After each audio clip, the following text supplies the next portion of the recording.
Hello viewers, আসসালামু আলাইকুম। আজকে আপনাদেরকে 1 কাপ আটা আর একটি ডিম দিয়ে খুবই মজার বিস্কুট পিঠা তৈরি করে দেখাবো। আর এই বিস্কুট পিঠাটি খেতে এত মজার হয়, একবার বানিয়ে খেলে বারবার খেতে ইচ্ছে করবে।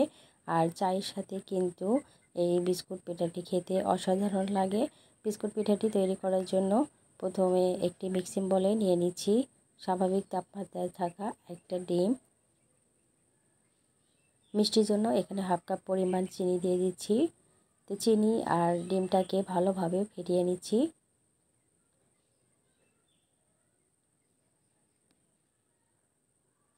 তো কিছুক্ষণ ফেটানোর পরে দেখবেন চিনিটা একদম গলে যাবে।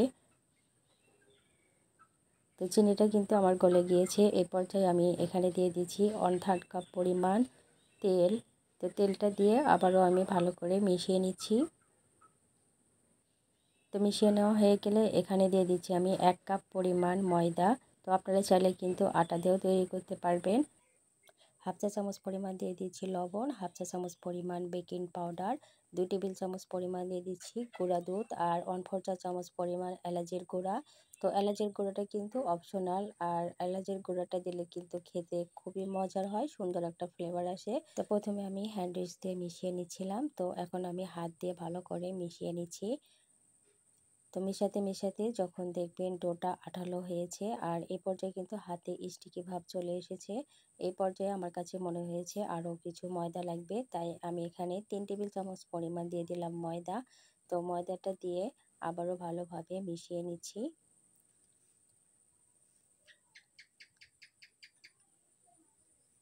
তো এই পর্যায়ে কিন্তু দেখতে পাচ্ছেন একদম আঠালো হয়ে এসেছে। এই পর্যায়ে আমি এই ডোটাকে রেস্টে রেখে দেব 10 থেকে 15 মিনিটের জন্য। আর 10 থেকে 15 মিনিট পরে দেখবেন আঠালো ভাবটা চলে যাবে।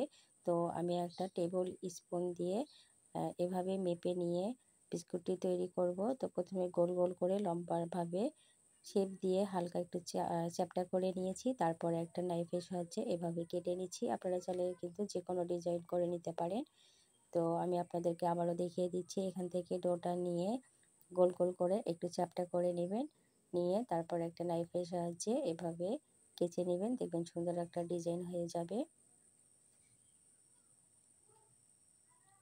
আর সবগুলো এভাবে বিস্কুট কিন্তু আমি বানিয়ে নিয়েছি, এখন তেলে ভেজে নেব। তো আগে থেকে তেলটাকে আমি গরম করে নিয়েছি, আর তেলটা কিন্তু খুব বেশি গরম করা যাবে না, হালকা গরম থাকা অবস্থায় কিন্তু এই বিস্কুটগুলো দিয়ে দিতে হবে। আর কিছুক্ষণ পরে দেখবেন বিস্কুটগুলো কিন্তু তেলের উপরে ভেসে উঠবে। তো এই বিস্কুটগুলোকে আমি এখন উল্টে পাল্টিয়ে ভেজে নিচ্ছি। তো একবার যখন হয়ে এসেছে তখন আমি উল্টে দিচ্ছি, দিয়ে দুই পাশে সুন্দর একটা কালার আসা পর্যন্ত ভেজে নিয়েছি। আর ভেজে নেওয়া হয়ে গেলে এখন তেল থেকে আমি উঠিয়ে নিয়ে একটা সার্ভিং প্লেটে নিয়ে নিচ্ছি। আর বাকি যে বিস্কুট আছে সবগুলো বিস্কুট আমি এভাবে ভেজে নিচ্ছি। তো সবগুলো বিস্কুট কিন্তু এভাবে ভেজে নিয়েছি, আর দেখতে পাচ্ছেন কতটা লোভনীয় লাগছে, আর খেতেও কিন্তু অসম্ভব মজার হয়। বিকেলে চায়ের সাথে বা হঠাৎ মেহমান আসলে এভাবে বিস্কুট বানিয়ে দেবেন, দেখবেন সবাই কিন্তু খেয়ে প্রশংসা করবে। আর এভাবে বিস্কুট বানিয়ে বিকেলে চায়ের সাথে বা বাচ্চাদের টিফিনেও দিবেন, দেখবেন বাচ্চারা ভীষণ মজা করে খাবে। তো আজকের ভিডিওটি আপনাদের কাছে কেমন লেগেছে অবশ্যই কমেন্ট করে জানিয়ে দেবেন। ভালো লাগলে লাইক, কমেন্ট, শেয়ার করবেন। আজকের মতো বিদায় নিচ্ছি। আসসালামু আলাইকুম।